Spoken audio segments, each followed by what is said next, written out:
આપણે નીકળી ગયા બોમ્બે અને આ છે આપણી કાદર ચોકડી. તો આપણો કલેજો આવી ગયો.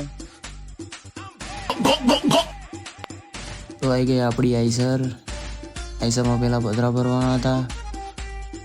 પતરા ભરીને આપણે ભરવાની હતી આ પાઇપો.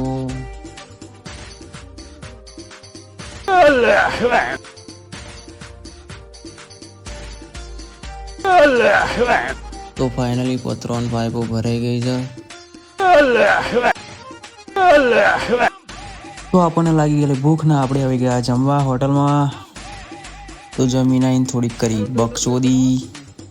આ જો જો તો આપણી આઈસર ભરાઈ ગયા, જઈએ ખાલી કરવા. તો ખાલી કરવાનું ચાલુ કરી દીધું આપણે. रुको जरा सबर करो. અડધું ખાલી થઈ ગયું, હજુ બાકી હે. અડધું બાકી હે. પપ્પુ માર્યો હજી એટલે હજુ પતરો અને આ પાઇપો ખાલી કરવાનું બાકી હે. તો ફાઇનલી આપણે પતરો અને પાઇપો ખાલી કરવા મળ્યા અને ખાલી કરી નાખી ગાડી. આપણે પતરો અને પાઇપો બે ખાલી કરી નાખી ગાડી ખાલી. તો આપણે ના કરી ગયા ઘેર જવા. ગમ્યો હોય તો લાઈક કરી દેજો, ફોલો કરી દેજો. જય રોમાધણી.